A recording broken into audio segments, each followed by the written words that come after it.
Hi friends, எல்லோரும் எப்படி இருக்கீங்க?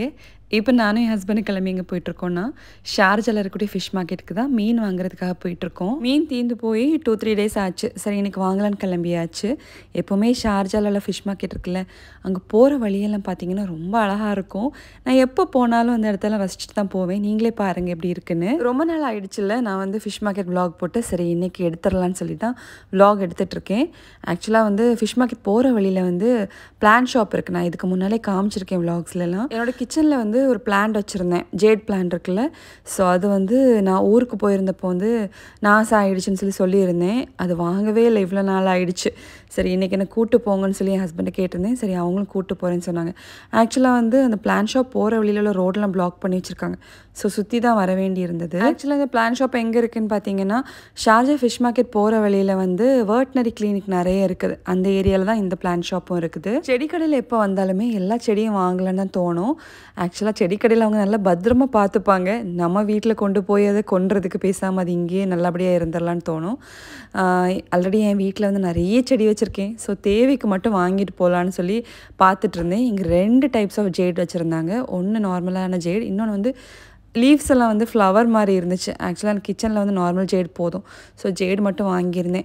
மற்ற செடியெல்லாம் சும்மா பார்த்துட்டு அங்கேருந்து கிளம்பிட்டேன். ஆக்சுவலாக வேறு ஏதாவது பிளான் வாங்கலாமான்னு பார்த்துட்டு இருந்தேன். ஆனால் பார்த்தீங்கன்னா ஆல்ரெடி நிறைய பிளான் இருக்குது. எனக்கு அது மெயின்டைன் பண்ணுறதுக்கே எனக்கு டைம் கரெக்டாக இருக்குது. ஸோ இன்னும் நிறைய வாங்கி தேவையில்லைன்னு சொல்லிட்டு அந்த ஒரு ஜேட் மட்டும் தான் வாங்கியிருந்தேன். இப்போ நாங்கள் ஃபிஷ் மார்க்கெட்டுக்கு தான் போயிட்டுருக்கோம். இந்த ஃபிஷ் மார்க்கெட்டுக்கு வந்து எப்போ வந்தாலும், காலையில் வந்தாலும், ஈவினிங் வந்தாலும், ஒர்க்கிங் டே வந்தாலும், ஹாலிடே டைமில் எப்போ வந்தாலுமே வந்து அவ்வளோ கூட்டமாக இருக்குது. ஆனால் பார்த்தீங்கன்னா துபாய் ஃபிஷ் மார்க்கெட்டை கம்பேர் பண்ணும்போது எனக்கு இங்கே ஷார்ஜா ஃபிஷ் மார்க்கெட் தான் பிடிக்கும். ஏன்னு பார்த்தீங்கன்னா துபாய் ஃபிஷ் மார்க்கெட்டை கம்பேர் பண்ணும்போது இங்கே ஷார்ஜா ஃபிஷ் மார்க்கெட்டில் வந்து பார்க்கிங் பார்த்தீங்கன்னா ஓப்பன் ஸ்பேஸில் இருக்குது. ஸோ இது ஒரு நல்ல விஷயம். அதுக்கப்புறமா வந்து உள்ளே வந்து நல்லா ஆர்கனைஸ்டாகவும் க்ளீனாகவும் இருக்கும். ஸோ எனக்கு இங்கே தான் ரொம்ப பிடிக்கும். இப்போ இங்கே யூஏயில் கிளைமேட் சேஞ்ச் ஆகிடுச்சு. ஆனாலும் பார்த்தீங்கன்னா மத்தியான நேரத்தில் வெளியே போகும்போது வெயில் அடிக்க தான் செய்யுது. இதுக்கு முன்னால் 2-3 வாட்டி வந்து மீன் வாங்க வந்து என் ஹஸ்பண்ட் தனியாக தான் வந்திருந்தாங்க, நான் வரல. ஸோ நான் ஃபிஷ் மார்க்கெட் வந்து ரொம்ப நாள் ஆச்சு. இன்றைக்கி பார்த்தீங்கன்னா பெரிய மீனில் வந்து 2 மீன் வாங்கியிருந்தோம். நெய் மீன், கேரச்சூரை இதெல்லாம் வாங்கியிருந்தோம். அப்புறம் குட்டி குட்டி ஃபிஷ் எல்லாம் இருக்குல்ல, நெத்திலி, இந்த மாதிரி மீன்லாம் கொஞ்சம் வாங்கியிருந்தோம். இங்கே ஃபிஷ் மார்க்கெட்டில் எப்படின்னு பார்த்தீங்கன்னா பெரிய மீன் வாங்கினோன்னா அதில் வச்சே கட் பண்ணி கொடுத்துருவாங்க. அந்த குட்டி குட்டி மீன்லாம் வாங்கும்போது வந்து அது கிளீனிங் செக்ஷன் இருக்குல்ல, அங்கே கொடுத்து வெயிட் பண்ணி தான் வாங்க வேண்டியிருக்கும். நான் இங்கே துபாய்க்கு வந்ததுக்கு அப்புறமா தான் ஃபிஷ் மார்க்கெட்டுக்கே வேறு ஸ்டார்ட் பண்ணியிருக்கேன். என் ஹஸ்பண்ட் வந்து என்னை கூப்பிட்டு வந்து இந்தந்த மீனுக்கு பேர் இதெல்லாம் சொல்லி தந்ததுக்கு அப்புறமா தான் எனக்கு வந்து ஆக்சுவலாக இப்போ ஓரளவுக்கு மீனோட பேரெல்லாம் தெரியும். மீனெல்லாம் வாங்கிட்டு வெஜிடபிள் செக்ஷனில் தான் வந்திருந்தோம். இங்கே ஒரு ஷாப்பில் வந்து கிழங்கு எப்போவும் வாங்குவோம். ஸோ கிழங்கு வாங்குறதுக்காக வந்திருந்தோம். கிழங்கு பார்த்தீங்கன்னா வாங்கும்போது வந்து வெட்டி கேட்டோன்னா வெட்டி கொடுப்பாங்க. வெட்டி உள்ளே எப்படி இருக்குன்னு காமிப்பாங்க. ஃப்ரெஷ்ஷாக இருந்துச்சுன்னா வாங்கிட்டு வரலாம். சில டைம் வீட்டில் கொண்டு வந்து கட் பண்ணும்போது உள்ளே வந்து கெட்டு போயிருக்கும். அதனால் அங்கேயே வெட்டி வாங்கிட்டு வரது பெட்டர். அது மட்டும் இல்லை, இங்கே வெஜிடபிள் செக்ஷனில் வந்து நிறைய கீரை வகைகள் இருக்கும். நார்மலாக வந்து சூப்பர் மார்க்கெட்டில் கிடைக்காத கீரையெல்லாம் இங்கே வாங்கலாம். அதுக்கப்புறம் சின்ன வெங்காயம், அப்புறம் வந்து ஆனியன், ஸ்ப்ரிங் ஆனியன் இருக்குல்ல, இது வாங்கியிருந்தேன். அப்புறம் பார்த்திங்கன்னா நாட்டுக்கோழி முட்டையெல்லாம் வச்சுருக்காங்க. நிறைய பேர் வந்து வாங்கிட்டு போகிறாங்க நாட்டுக்கோழி முட்டையெல்லாம். அப்படி கொஞ்சம் தேவையான திங்ஸ்லாம் வாங்கிட்டு கிளம்பியாச்சு. இங்கே வெஜிடபிள் செக்ஷனுக்கு வெளியிலே வந்து இளநீ கடை இருக்குது. நான் இதை ஆல்ரெடி நிறைய வாட்டி காமிச்சிருக்கேன். ஸோ வந்து நான் ஒரு இளநீ வாங்கி குடிச்சிருந்தேன். ஹஸ்பண்ட் பார்த்திங்கன்னா எங்கள் கரும்பு வச்சுருப்பாங்க. ஸோ கரும்பு ஜூஸ் குடிச்சிருந்தாங்க. ஆக்சுவலாக என்னையும் வந்து கரும்பு ஜூஸ் குடின்னு சொன்னாங்க. எனக்கு பார்த்திங்கன்னா கரும்பு ஜூஸ் பிடிக்கவே பிடிக்காது.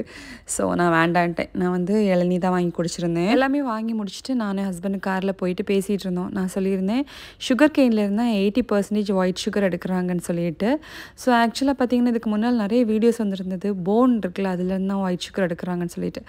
எது உண்மை எது பொய்ன்னு தெரில. நீங்கள் என்ன நினைக்கிறீங்க? எதுலேருந்து ஒயிட் சுகர் எடுக்கிறாங்கன்னு நினைக்கிறீங்கன்னு சொல்லுங்கள். முந்தையெல்லாம் பார்த்திங்கன்னா ஒயிட் சுகர் சாப்பிட்றது பெரிய தப்பாகவே தோணாது. அது ஒரு பெரிய விஷயமாகவே இருக்காது. நார்மலாக எல்லா ஸ்வீட்லேயும் ஃபுட்லேயெல்லாம் வந்து சுகர் வந்து சும்மாவே எடுத்து போட்டு சாப்பிடுவோம். ஆனால் இப்போ அப்படி இல்லை. இப்போ ஒயிட் சுகரை பார்த்தாலே எல்லோரும் பயப்படுற ஒரு நிலைமையில் இருக்குது. ஏன்னு தெரியல. இங்கே ஷார்ஜாவில் எக்ஸ்போ இருக்குல்ல, அங்கே வந்து நவம்பர் 1st வீக் வந்து புக் ஃபேர் வந்து ஸ்டார்ட் பண்ணுறாங்க. ஸோ புக் வாசிக்கிறதுக்கு உங்களுக்கு ரொம்ப பிடிக்கும், குழந்தைங்களுக்கு பிடிக்கும்னா கூட்டுவாங்க. இப்போ வீட்டுக்கு வந்தாச்சு. வந்ததுமே வந்து மீன்லாம் வாங்கிட்டு வந்திருந்தேன்ல, ஸோ அதெல்லாம் ஒரு பாக்ஸில் போட்டு ஃப்ரிட்ஜில் எடுத்து வச்சுட்டு இருந்தேன். ஒருத்தங்க கேட்டிருந்தாங்க மீன் வந்து எவ்வளோ நாளைக்கு ஃப்ரிட்ஜில் ஸ்டோர் பண்ணி சாப்பிடுவீங்கன்னு. ஆக்சுவலாக ஃபிஷ் வந்து 1 வீக் வரைக்கும் கொஞ்சம் நல்லா தான் இருக்கும். அதே இது வந்து மீன் நம்ம கடையிலேருந்து வாங்கிட்டு வரதை பொறுத்து இருக்குது. நல்லா ஃப்ரெஷ்ஷான மீன் நம்ம வாங்கிட்டு வந்தீங்கன்னா ஒரு 8 days 9 days 10 days வரைக்கும் வச்சு சாப்பிட்லாம். நல்லா ஃப்ரெஷ்ஷாக தான் இருக்கும். அது மட்டும் இல்லை, ஃபிஷ்ஷை வந்து மார்க்கெட்லேருந்து வாங்கிட்டு வரும்போது வாஷ் பண்ணாமல் வாங்கிட்டு வாங்க. நான் வாஷ் பண்ணாமல் தான் வாங்கிட்டு வருவேன். அப்படியே ஃப்ரீசரில் ஸ்டோர் பண்ணி வச்சோன்னா அப்படியே இருக்கும். அதுக்கப்புறமா அங்கேருந்து கொஞ்சம் ஃப்ரூட்ஸ்லாம் வாங்கிட்டு வந்திருந்தேன். ஸோ அதில் தான் எடுத்து பார்த்துட்ருக்கேன் எப்படி இருக்குன்னு சொல்லிட்டு. ஆக்சுவலாக இந்த பப்பாளி பழம் வாங்கிட்டு வந்திருந்தேன். எல்லாம் நல்லா இருந்துச்சு, நிறைய சீடும் இருந்துச்சு உள்ள.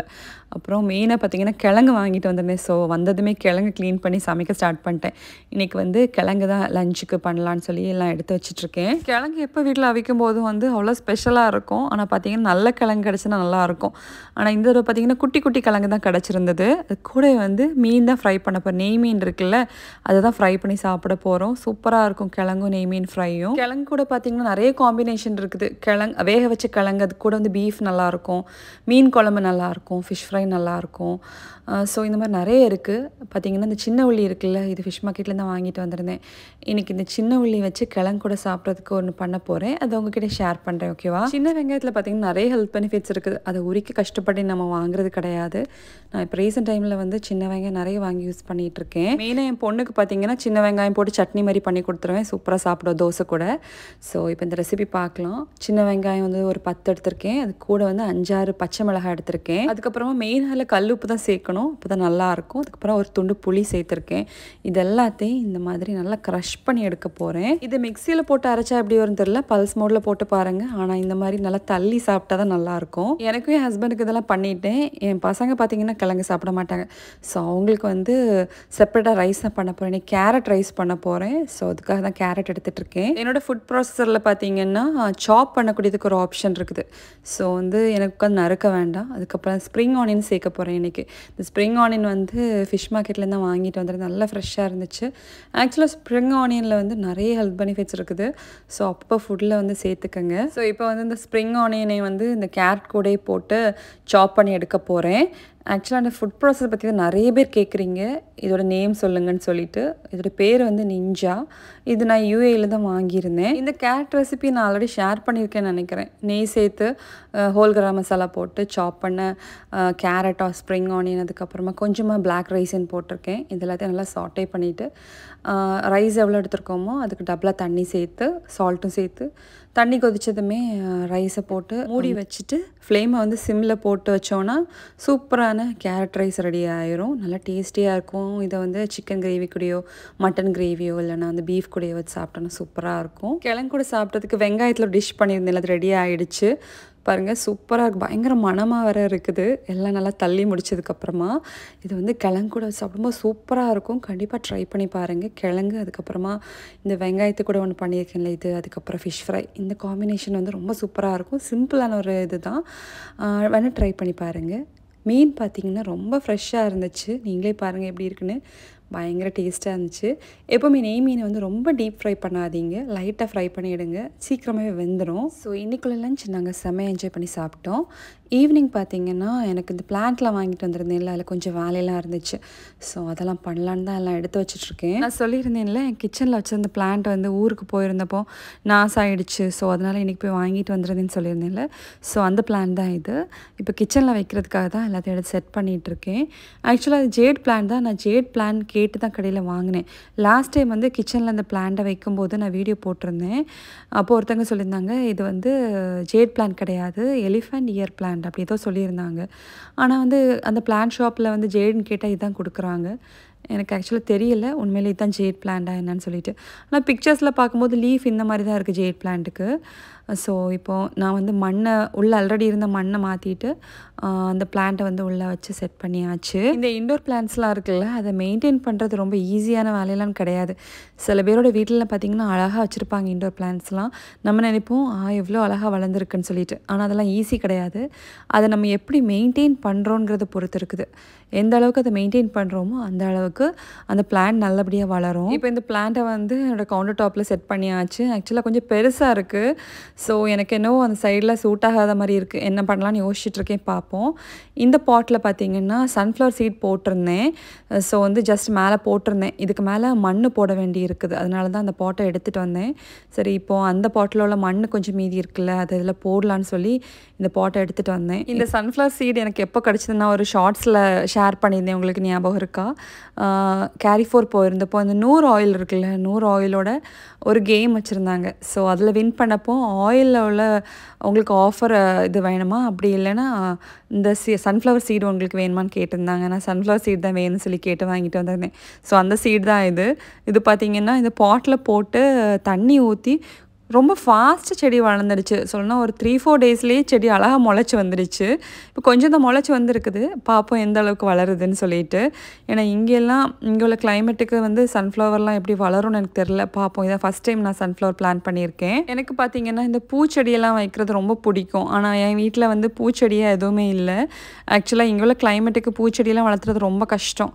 ஸோ வந்து அதனால் வாங்குறது கிடையாது. ஒழுங்காக வருமா வராதான்னு தெரியலை. அதனால் வந்து வாங்க வேண்டாம்னு சொல்லி வாங்குறது கிடையாது. பார்ப்போம் ஃப்யூச்சரில் அந்த மாதிரி தான் பிளான் இருக்கான்னு சொல்லிட்டு பூச்செடி தான் வாங்கி வளர்த்த முடியுதான்னு பார்ப்போம். இது பார்த்திங்கன்னா இந்த ஸ்பைடர் பிளான்ட் இருக்குல்ல, இதில் வந்து தண்ணி எப்போ ஊற்றினாலும் வந்து தண்ணி நல்லா அப்படி லீக் ஆகி வெளியே வந்துடும் மண் வழியாக.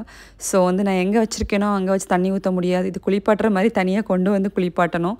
அப்போ தான் இந்த செடிக்கு வந்து தண்ணி ஊற்றின எஃபெக்டே கிடைக்கும். இல்லைனா வந்து எல்லா தண்ணியும் அந்த பக்கம் நான் வச்சுருந்தேன் எல்லா செடி அங்கே ஊற்றுனேன்னா ஃபுல்லாக ஒழுகி தரையெல்லாம் ஆயிரும். ஸோ வந்து எப்போவும் இந்த மாதிரி தான் பண்ணுவேன். கிச்சனில் கொண்டு வந்து நல்லா தண்ணியெல்லாம் ஊற்றி கொஞ்ச நேரம் இப்படி வச்சுருப்பேன். தண்ணியெல்லாம் அப்படியே ட்ரெயின் ஆகி போனதுக்கப்புறமா அது இருக்கக்கூடிய இடத்துல கொண்டு வைப்பேன். அதுக்கப்புறமா லீஃப் பார்த்திங்கன்னா நல்லா ஃப்ரெஷ்ஷாகிரும். இப்போ வந்து டீ தான் போட போகிறேன். அதுக்கு தான் இஞ்சியெல்லாம் எடுத்துகிட்ருக்கேன். ஆக்சுவலாக இஞ்சி வாங்கிட்டு வந்தது கட் பண்ணி பாக்ஸில் போட்டு வச்சுட்ருக்கேன்.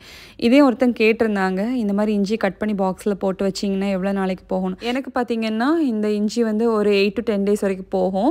பார்த்திங்கன்னா நான் கறிக்கெல்லாம் வந்து நிறைய இஞ்சி எடுப்பேன். ஸோ வந்து மேக்ஸிமம் ஒரு 1 week வரைக்கும் எனக்கு இந்த இஞ்சி போகும். ஸோ வந்து இந்த மாதிரி பாக்ஸில் கட் பண்ணி வச்சு எனக்கு எடுத்து யூஸ் பண்ணதுக்கு ஈஸியாக இருக்கிறதுனால தான் நான் இந்த மாதிரி கட் பண்ணி வைக்கிறேன். இப்போ வந்து டீ தான் போட போகிறேன். ஸோ டீ வந்து இஞ்சி டீ தான் போட போகிறேன். அதனால் வந்து ஒரு பெரிய துண்டு இஞ்சி எடுத்து போட்டிருக்கேன். அதுக்கப்புறம் ஃபெனல் சீடு இருக்குல்ல, பெருஞ்சீரகம் அது கொஞ்சம் போட்டிருக்கேன். அப்புறமா இந்த ஸ்டார் அனீஸ் இருக்குல்ல, அதில் 2 போட்டிருக்கேன். இதெல்லாம் போட்டு பண்ணும்போது நல்ல ஃப்ளேவர்ஃபுல்லாக இருக்கும் டீ. ஃபைனலாக வந்து ஒரு துண்டு பட்டை இருக்குல்ல, இதான் மெயின் இந்த டீயோட ஃப்ளேவர் கொடுக்கறது.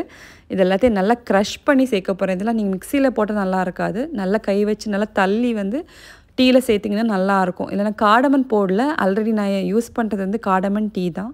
அதனால் இதில் வந்து ஏலக்காய் சேர்க்கலை. எனக்கு எப்போவுமே வந்து டீ வந்து பிளாங்காக போட்டு குடித்தா பிடிக்காது.